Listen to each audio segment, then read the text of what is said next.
Muito bem, nossa equipe ouviu os dois lados e é isso que a gente deve fazer num jornalismo sério. Jean Lopes, a sua opinião. Quando eu ouço esse Randolfo Rodrigues falando, eu tenho um certo azia, me dá náuseas, porque a hipocrisia dele é de um tamanho que eu nunca vi. O Renan Calheiros é cínico e o Randolfo Rodrigues é hipócrita. Rafael, os 4 outros senadores que não fazem parte do tal G7, que fica o tempo todo lá batendo no governo federal, tentam todos os dias que seja convocado àquela CPI o senhor Carlos Gabas. Alguém sabe quem é Carlos Gabas? Carlos Gabas foi o ministro do Lula, depois ministro da Dilma. Ele era aquele que gostava de passear de moto com a Dilma pelas ruas de Brasília. E ele hoje é gerente do tal Consórcio Nordeste, que foi um consórcio montado por governadores do Nordeste, a maioria não, todos da oposição, PT, PCdoB, PSB, a esquerda brasileira, para comprar vacinas, respiradores, ou seja, entre aspas, fazer combate à pandemia. Existe uma denúncia gravíssima do desvio de 50 milhões de reais por esse consórcio, que é presidido pelo governador do Piauí, o Wellington Dias, do PT, né? O Flávio Dino, que já foi do PT, já foi do Partido Comunista do Brasil e agora é do PSB, Partido Socialista Brasileiro, também tem forte influência neste consórcio, e 50 milhões foram desviados. Descobriu que eles compraram respiradores de uma empresa que trabalha com produtos baseados na maconha. A empresa chama Hempcare, Hemp, né? Lembra daquele grupo de rock, Planeta Hemp? Pois é, a empresa chama Hempcare e foram desviados através dessa empresa milhões de reais para o combate à pandemia. O senhor Omar Aziz, o senhor Renan Calheiros e o senador Randolfo Rodrigues evitam que o Carlos Gabas, o gerente desse processo todo, seja convocado à CPI. Sabem por quê? Porque o interesse não é desvendar a corrupção, não é salvar vidas. O interesse não é realmente combater a pandemia. O interesse é desgastar o governo federal, né? Colocar narrativas falaciosas de corrupção para que militantes da imprensa brasileira, da extrema esquerda brasileira, se repitem todos os dias, diariamente, para já fazer o desgaste do governo federal para as eleições de 22 e a consequente eleição do Lula, um corrupto comprovado, um corrupto que foi julgado e punido em 3 instâncias e hoje está livre para voltar ao poder e trazer o sistema corrupto de volta ao poder no Brasil. Rafael? Sua opinião, Daniel? Rafael, eu acredito que nós temos uma CPI, nós temos um trabalho que está sendo feito no sentido realmente de buscar, ou deveria ser no sentido de buscar as irregularidades que aconteceram ao longo do enfrentamento à pandemia e ainda acontecem, afinal de contas a gente vê aí todo dia denúncias que acontecem e que aconteceram. Essa denúncia, que é a questão da aquisição das vacinas, é uma denúncia grave, que deve ser investigada. O problema é porque a polarização e essa instrução ou impressão de que você tem uma CPI que é voltada simplesmente para atingir uma pessoa ou um ente político com interesses politiqueiros, ela faz com que o resto, realmente qual deveria ser o objetivo das pessoas envolvidas nisso, seja deixado de lado. E esse, para mim, é o grande problema.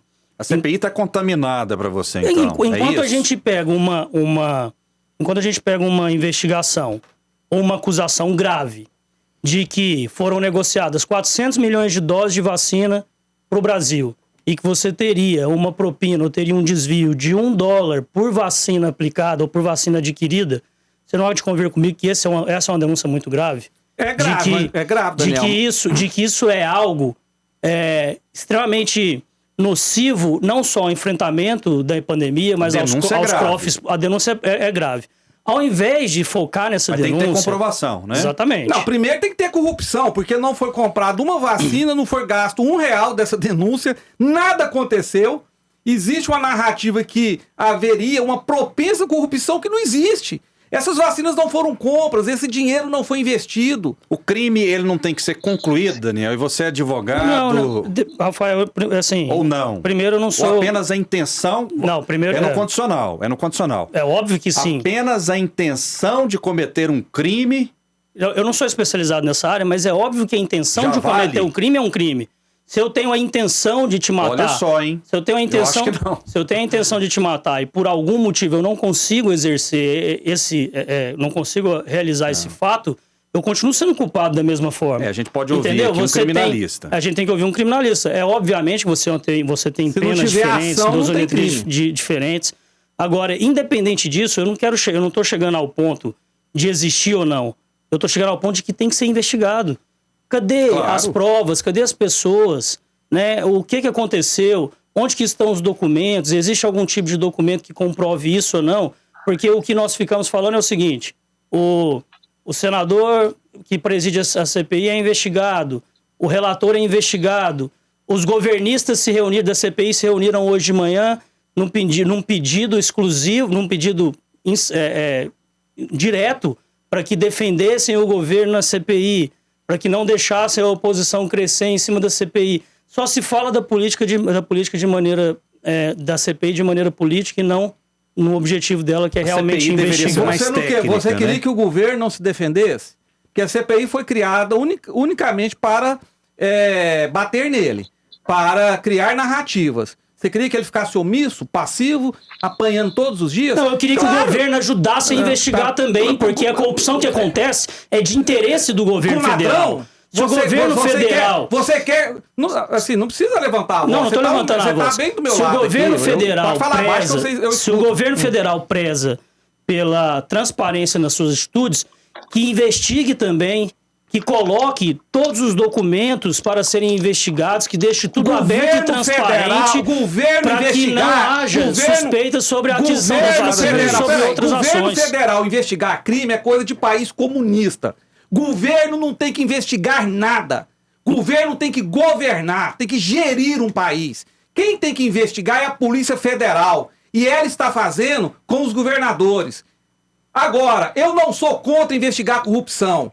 Dentro de um Estado brasileiro, principalmente um Estado gigantesco como é o Estado federal do Brasil, que foi aparelhado pelo petismo durante 16 anos, é óbvio que tem corrupção. Isso não quer dizer que o presidente da República ou o primeiro escalão esteja metido nessa corrupção. O que tem que ser dito é o seguinte: primeiro, que só comunista quer que governo investigue corrupção para ele poder destruir os seus opositores, como está acontecendo na Nicarágua e na Venezuela. Segundo, a gente não coloca ladrão para investigar roubo, que é o que está acontecendo naquela CPI. Muito bem, 32017720, a gente tá com um probleminha de sinal da Desirê, daqui a pouco ela fala. Vamos lá, vamos registrar participações aqui. Com todo respeito, meu nobre jornalista, contra fatos não há argumentos. Vocês tentam de tudo para desqualificar a CPI, qualquer que seja o motivo. Muito obrigado pela participação, a gente respeita, mas a gente, pelo menos da minha parte, eu não desqualifico rigorosamente nada, a gente apresenta os fatos e temos opiniões múltiplas aqui a respeito desse assunto. Vamos lá, o Éder dando parabéns pro Jean, ele que é de Goianira. Vamos lá, pois não? Não, é só bom deixar claro também que na investigação do crime, dele ter sido realizado ou não, existe uma outra investigação, que é a investigação de quais eram os entes públicos que sabiam dessa negociação, que tinham acesso a isso e não levaram às autoridades. Porque isso também é crime. Se eu sei que tem uma negociação sendo realizada de maneira espúria e eu sou um servidor público e não denuncio isso às autoridades competentes, eu também estou cometendo um crime. Sérgio Horácio, Jean, vai com calma, você está correto, né? Mas exagera, você é o melhor. Vai devagar, Jean, vai devagar. Eu não levantei a voz aqui, levantaram comigo, e aí pra mim ser ouvido... Foi incisivo, não foi pra você. Eu sou uma pessoa que falo de uma forma incisiva, é meu jeito de ser na vida, mas eu não estou brigando, não estou gritando, é meu jeito de ser. Fora daqui eu sou muito doce, viu, Rafael? Eu sou um homem doce. Beleza. Boa tarde. Crimes formais não dependem do resultado.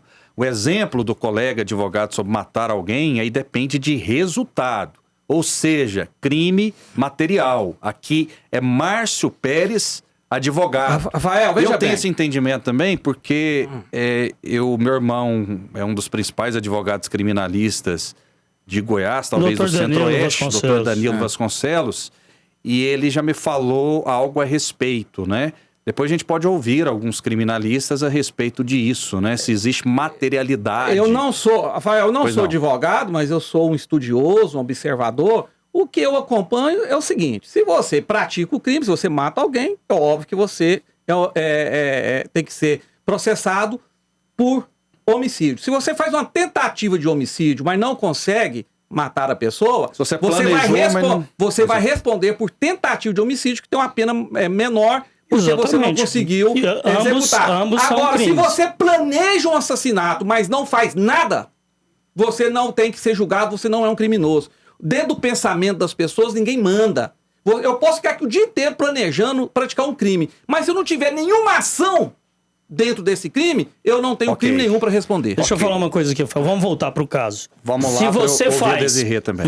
faz reuniões com pessoas do Ministério, se você negocia vacinas, se você pede propina para isso, se você concorda, se você tenta apressar a aquisição dessas vacinas, existe a corrupção ativa e a corrupção passiva. Moralmente não desinforma, porque não houve essa reunião dentro do Ministério da Saúde, não desinforma. Não falei que foi dentro do Ministério. Você acabou de falar. Falei com integrantes do Ministério, não dentro do Ministério. O que há é uma entre aspas, denúncia de um almoço em um restaurante com integrantes do Ministério, inclusive o Ricardo Barros, que é um integrante do Ministério. Um funcionário do Ministério. Não faz parte do governo, ele é um funcionário do Ministério. Colocado lá pelo Mandetta, o paladino, o novo paladino da esquerda brasileira. O Adelmo Carvalho Araújo, ele diz o seguinte: trata-se de crime tentado, artigo 14. Mas a gente vai ouvir amanhã, atenção, produção, criminalistas, né, a respeito desse assunto. Norma Leite, Núbia, por favor, deixa eu ouvir a Desirê Penalba, que está ali pensativa, né, para dar a sua opinião. Desirê.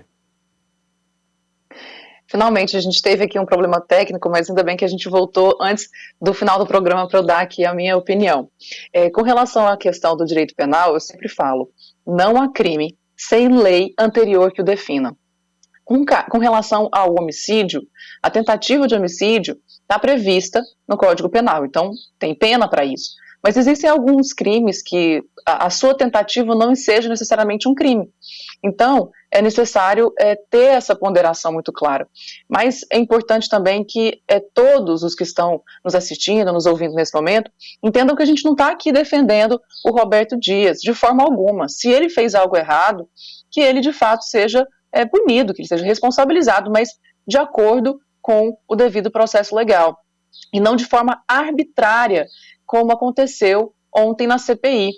Isso que aconteceu, essa prisão sem ter um motivo real, porque não existe crime de perjúrio, porque ele realmente não teve como comprovar aquilo ali, ele estava só dando seu depoimento. Aquilo ali foi um abuso de autoridade cometido por Omar Aziz, então não tem como a gente ignorar isso. Mas a pergunta que foi colocada aqui foi essa questão, né? A gente teve aqui o relato de vários senadores que estão participando da CPI, outros ali dando apenas a sua opinião, mas é interessante a gente perceber que a questão é a seguinte: o Bolsonaro, ele acabou se tornando o centro da discussão política para 2022, então a gente está nesse aquecimento para a campanha presidencial do ano que vem. Mas não é só a campanha presidencial, é a própria campanha desses senadores, é a campanha de deputados, é a campanha de governadores. Então, todo esse clamor, né, sobre qual que é o resultado dessa CPI, o que realmente é Bolsonaro hoje no Brasil, depois desses anos aí de uma presidência, de um governo diferente do que a gente teve nesses anos anteriores, de governos de esquerda. O que realmente significa o Bolsonaro? Então as pessoas que são contra ele estão tentando fazer de tudo para encontrar motivos para se reelegerem o ano que vem, porque sendo contrários ao Bolsonaro, eles perdem muito eleitoralmente falando, porque a cada dia que passa, os resultados positivos do governo Bolsonaro evidenciam a sua qualidade, evidenciam realmente a sua seriedade e o seu bom governo. Então, essas pessoas, elas precisam de voto e muitas vezes, até mesmo aparecer na televisão, até mesmo criar narrativas, faz com que eles tenham mais destaque, visando sempre essa reeleição. porque a gente tem essa esperança de que eles estejam preocupados com as vidas, preocupados realmente com a gestão pública, e não, o que cada dia a gente tem percebido é que eles só estão preocupados com a própria reeleição e, pelo contrário, atrapalhar a população brasileira, atrapalhar o governo de buscar soluções para o país. Ok, vamos fazer o seguinte, a gente tá no finalzinho, deixa eu só registrar aqui pra gente passar pra Michele Buzon daqui a pouco. O Daniel de Paula comanda o Scratch em Campo, o programa que está crescendo tanto em audiência. Olha só,